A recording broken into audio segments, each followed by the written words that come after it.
I welcome you all to my lecture. I'm Ms.T.R.Sambavi, Assistant Professor from Department of Industrial Biotechnology, and I'm here to teach Enzyme Engineering and Technology subject. And my today's topic is Immobilization of Enzymes. So we all know that enzymes are quite expensive. It is because there are two types of production method in case of enzyme. So one is producing your enzyme from your native strain, and the other method is producing your enzyme from let us take like we are involving certain genetic engineering techniques to produce enzyme from a particular organism. So what is this, why we are using this genetic engineering techniques to produce enzyme? Okay, both the techniques involves production of enzyme from microorganism, but in the case of genetic engineering, like involving genetic engineering, what is that?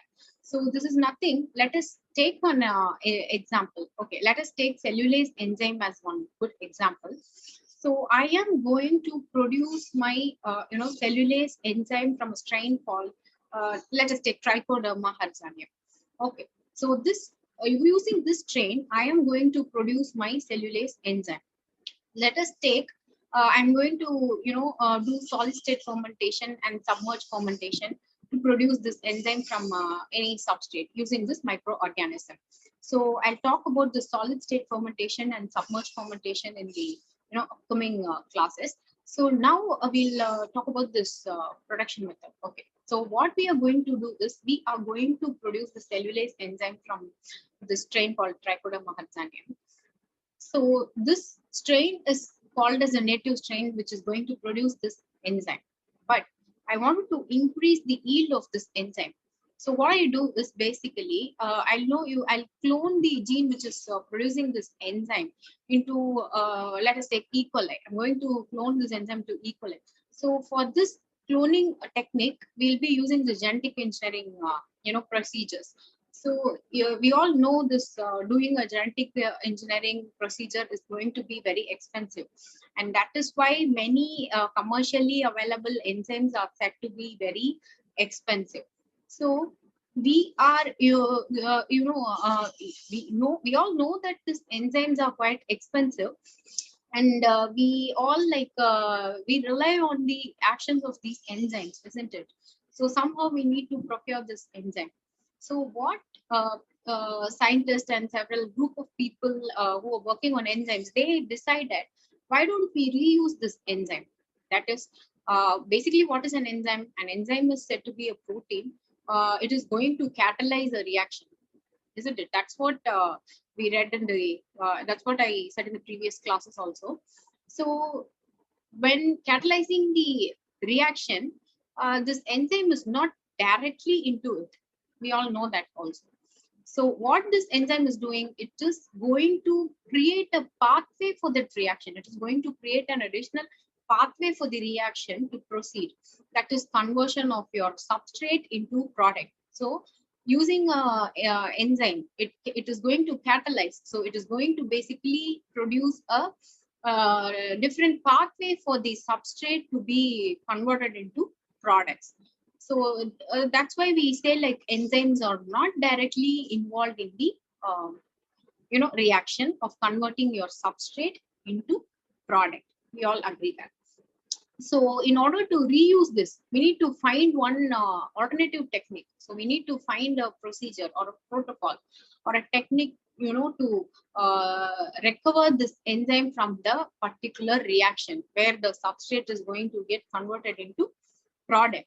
So that's how this concept of immobilization, emerged.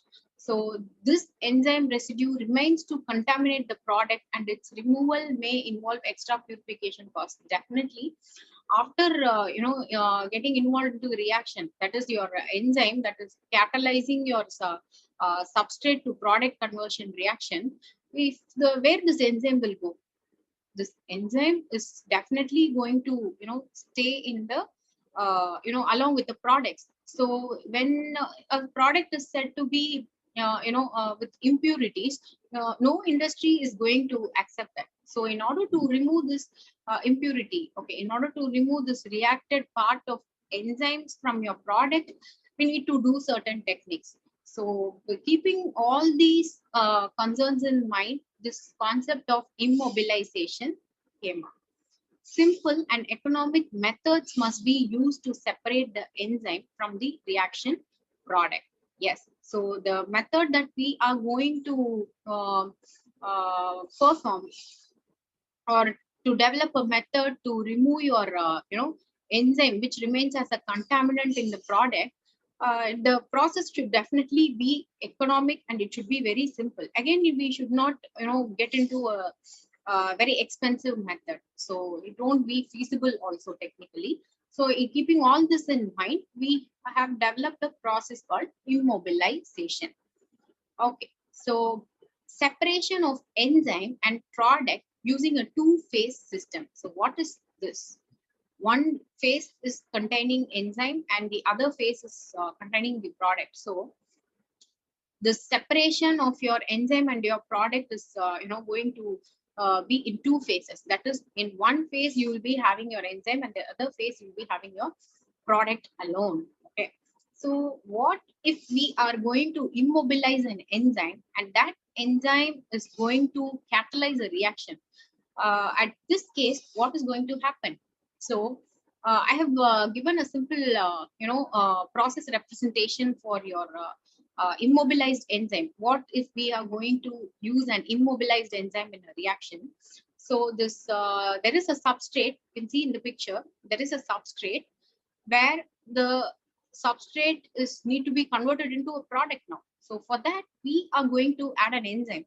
So let us take, we have immobilized an enzyme and then we are going to add this enzyme to our substrate. So what is going to happen? And the next step is your substrate is converted into product, as well as the where this immobilized enzyme will go. It is anyways, it is not directly used up in the reaction, isn't it? So where this immobilized enzyme will go, it will definitely remain in the product phase itself. So it is going to be there along with the product. What they'll do is they'll do a simple step called filtration, because we need to anyway separate this product and immobilized enzyme. As I told, if you are going to leave this immobilized enzyme even after the reaction is over, it is definitely going to remain as a contaminant. So it is definitely going to cause some contamination, or it is said to be impurities in case of enzymes. So no industry is going to entertain this. So in order to avoid all this contamination problem, and they don't want to have any impurity, they are doing a simple step called filtration. Okay, and they'll remove the product and immobilize, and they'll separate the product and the immobilized enzyme from the vessel. Okay, this is a simple step that we are using to separate a product and an immobilized enzyme. What if we are going to use a normal enzyme, like the enzyme which is not immobilized? In that case, what will happen is the steps will be similar, only there will be difference in the separation process. That is, you're going to add your enzyme to your substrate, and the second step will be like your product and your enzyme. In this case, we have immobilized enzyme. In that case, there will be normal enzyme. Anyways, this enzyme is going to remain as a impurity in your reactor vessel itself. So in that case, for normal enzyme, they'll do a step called dialysis. So this step is again, kind of complicated and going to be expensive.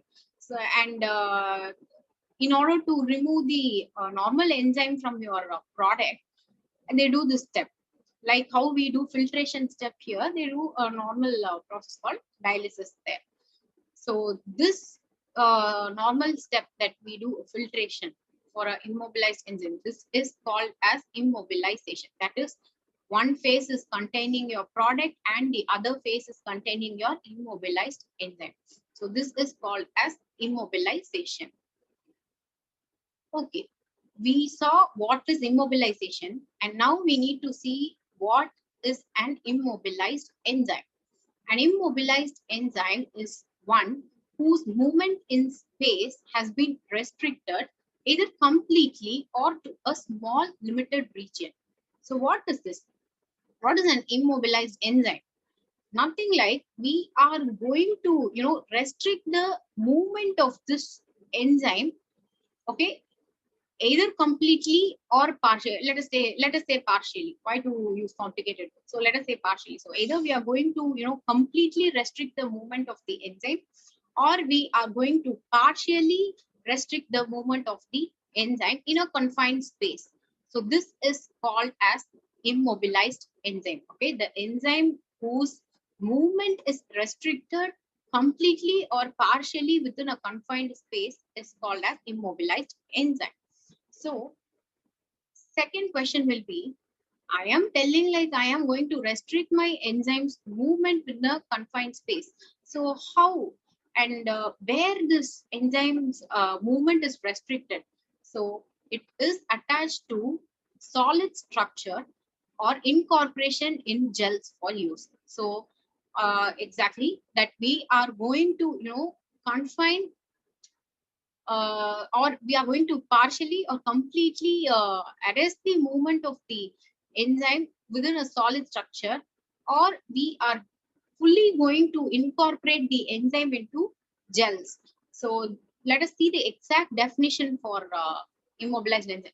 Enzymes are cells which are physically confined to a defined region in space while retaining their catalytic activity and have the ability to repeatedly and continuously used. So, as the definition here, it says enzymes or cells which are physically confined to a defined region. Yes, that's what I said. Like we are going to completely or partially arrest the movement of your enzyme within the solid structure or incorporate them into gels. And what will be the condition there? You are going to totally incorporate. Okay, let us take, we are going to incorporate the enzyme into a gel.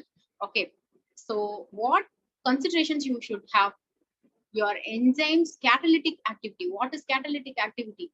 What your enzyme is going to do, it is going to catalyze any reaction. It is going to catalyze a reaction. Fine. So it's catalytic activity, that is the ability of the enzyme to convert a substrate into a product. Your confinement, that is your when you're restricting your movements, okay, when you're restricting the movements of your enzyme, you should always keep in mind that you should not affect the ability of that enzyme for converting your substrate into product. So this is called as immobilized enzyme. Okay, and also you can use this enzyme continuously. Of course, we are immobilizing the enzyme only to recover them from the reaction in which they are involved and reuse them, isn't it? So you can see a picture here in the slide. I have given the picture of an immobilized enzyme. So immobilized enzyme, they have used a silica gel. Okay, you can see those round beads. Okay, beads in the which is kept in the beaker. So they are immobilized enzymes. So this is how an immobilized enzyme looks. So just for an example, I have given this picture in the slide. So, okay. So let us see what are all the benefits of immobilizing an enzyme. Okay. So what are all the advantages are there if we immobilize the enzyme? There are a number of advantages to attaching enzymes to a solid support, and several major reasons are listed below. Okay, let us see what are all the reasons and what are the advantages. Okay, first point is multiple or repetitive use of a single batches of enzymes, single batch of enzymes. So what we are going to do is, if at all you're going to immobilize your enzyme, you can use it for you can use it for several reactions. Okay, you can use the same batch of the enzyme, same batch of enzyme for different reactions, I mean for different batches of reactions. Okay, so that is what, obviously we are immobilizing the enzyme only to recover them and reuse them. That is the main objective of immobilization, isn't it? So if at all we are immobilizing an enzyme, we that enzyme can be, the same batch of the enzyme can be used in catalyzing different batch of reactions. Okay, that is your major first advantage. And the second advantage is the ability to stop the reaction rapidly by removing the enzyme from the reaction solution or vice versa. Yes. So if you see this, okay, let us take, I have cellulose, okay, that is going to be a substrate, and I have cellulase enzyme, okay, and I have immobilized this enzyme. Okay, let us not think about immobilized enzyme now. We'll come to that story later. I have cellulose in my hand and I have cellulase enzyme also. I wanted to convert the cellulose into, glucose. So that is the role of cellulase enzyme. No? I'm going to add this enzyme to my cellulose and okay, let the reaction happen. I find like, okay, somewhere something is wrong. Okay, I immediately wanted to, stop the reaction. Do you think I can, rapidly go and stop the reaction? Definitely no. If at all we are going to use a normal enzyme, we cannot stop the reaction immediately. Yes, how you will separate the enzyme from the reactants when the reaction is taking place? It is not possible. But let us imagine a immobilized enzyme now. Let us come to the story of immobilized enzyme now. I have immobilized the cellulase enzyme, and now I wanted to, okay, I am adding this enzyme to my substrate and let the reaction takes place. Like the normal enzyme, I felt like somewhere this reaction was not proper. I wanted to stop this reaction immediately. Do you think I can, rapidly stop this reaction now? Yes, this is because we are using immobilized enzyme. So this is also one advantage of using immobilized enzyme. Okay, let us take like I have, immobilized in silica beads. So if once it will be easy for me to, remove the enzyme in between, where if at all I wanted to stop my reaction rapidly. Okay, so for that, this stopping your reaction rapidly will, help us in studying a lot of kinetics and other part of your reactions. It'll be easy for us in that aspects. So this is one advantage of your immobilized enzyme. And the third advantage is enzymes are usually stabilized by binding. Yes, of course. I said how we are going to immobilize our enzyme. We are going to confine them in a solid structure, or we are totally going to incorporate them into gels. How we will do that? How we will do this incorporation and how we will do this, confine the movement of your enzyme in a solid structure. This is, we are going to do this with kind of some bonding. Okay, some kind of bonding is going to be created between the enzyme and the matrix, and that for the process of immobilization. So because of all this binding, the stability of the enzyme will be, very good. They'll be very stable in nature. What is the stability? Uh, what this stability word indicates in the enzymes? So even after immobilizing them into a particular matrix, their catalytic activity should be the same. The ability of this enzyme to convert your substrate into product should not be affected. That's what I said in the definition when we saw the definition of immobilization. I said this point there itself.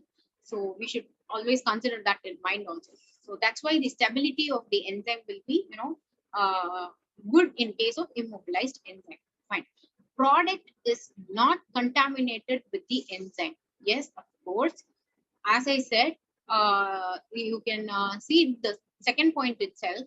You can rapidly stop the enzyme catalyzed reaction if you're going to use immobilized enzyme by removing them. So once you're removing this enzyme from your product, no industry is going to entertain, even a small amount of impurity in their product, isn't it? Even being a customer, even we won't accept any impure products. They won't prefer a product with some impurity, isn't it? So industries will not entertain even a small amount of impurity remaining in their product. Yes. Let us take the cellulose itself as a cellulase enzyme as an example.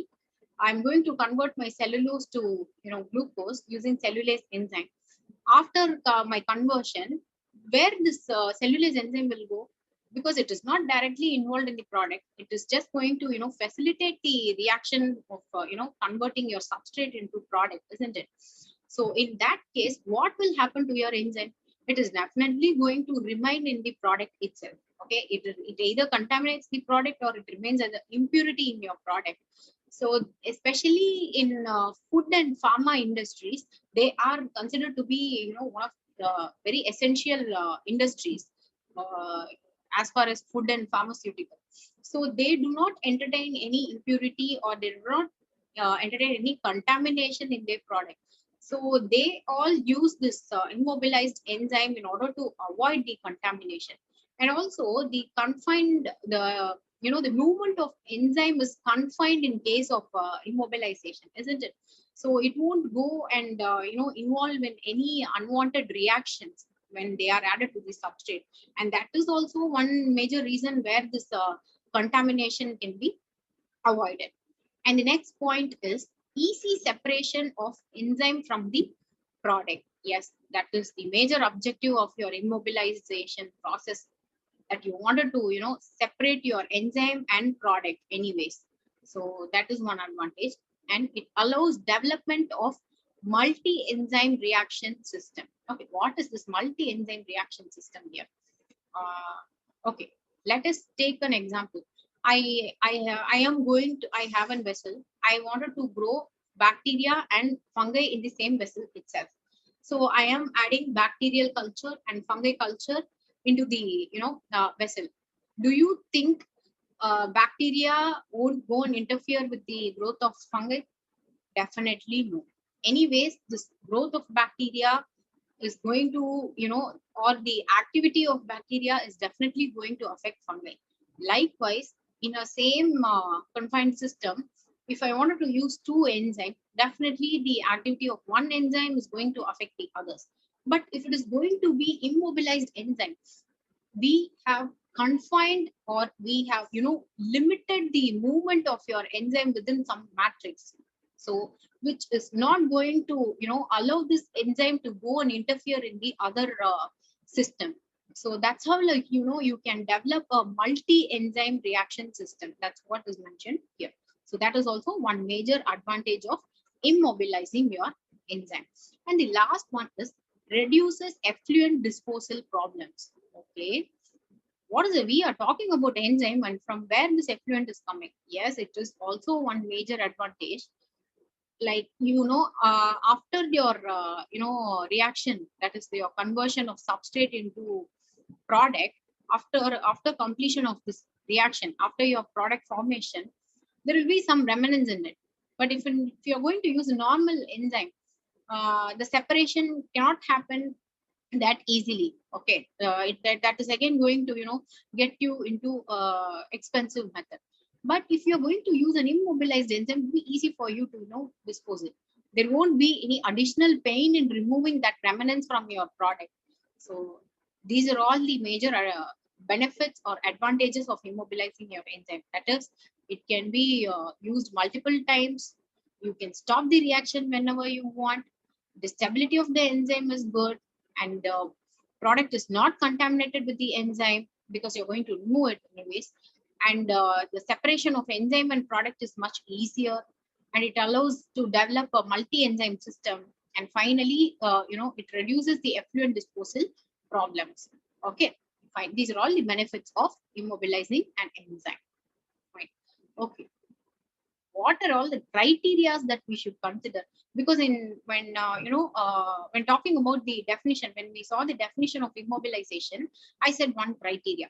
So apart from that, and what are all the considerations that we should have while immobilizing an enzyme? Okay, there are a number of requirements to achieve a successful immobilization.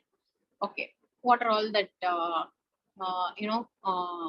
requirements?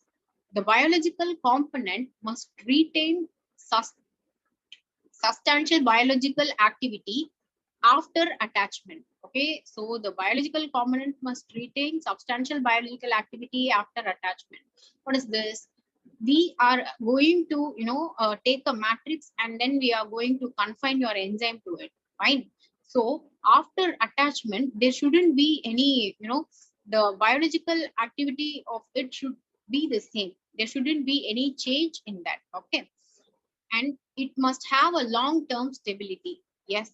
Once you confine your enzyme into your, matrix for immobilization, it should not affect the stability. Okay. It should not affect the capability of your enzyme to converting your substrate into your product.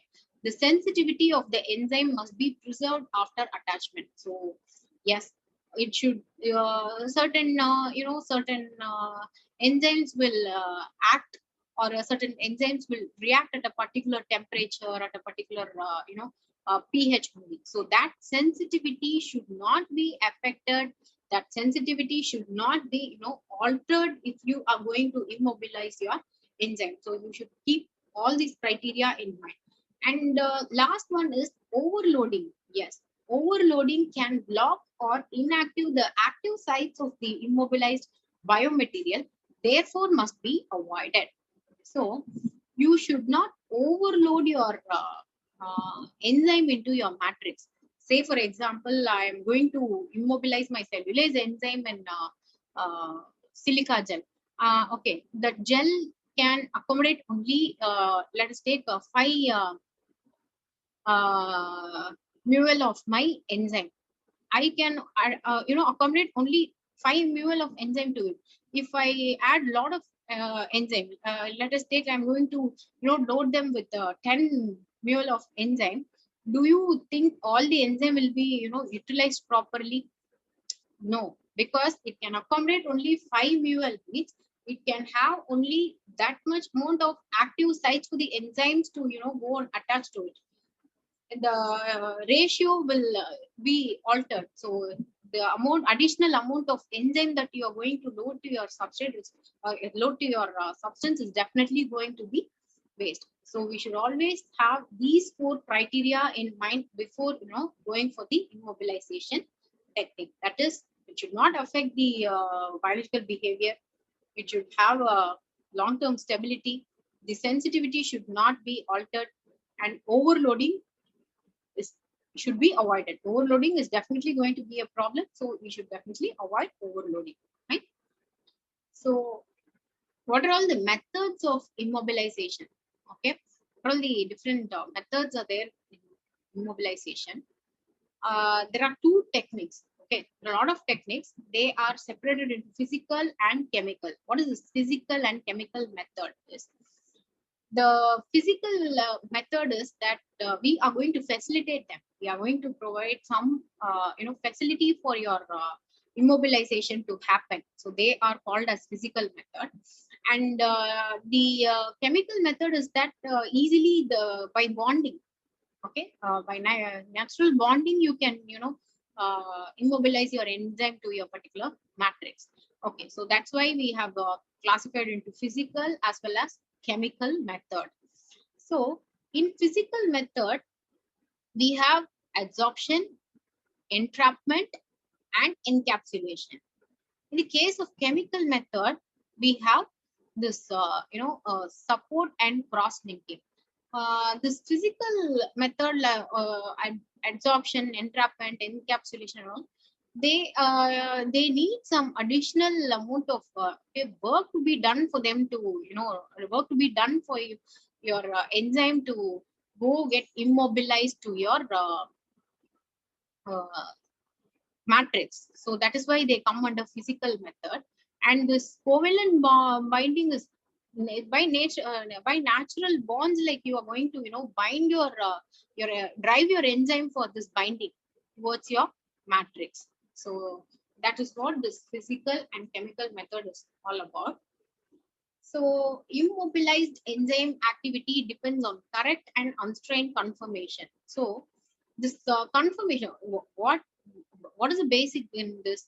There is a substrate and your enzyme is there. Your enzyme is going, the active site of your enzyme is going to come and bind to the active site of your substrate, and the reaction is going to happen. Once this binding happens, there will be some conformation changes in that. Okay, so we need to always be aware of these processes in mind. Okay, so what are all the classification of your carriers. So the materials in which you are going to immobilize your enzyme can be of three types. One is inorganic carriers, the other one is organic natural carriers, and the other one is organic synthetic carriers.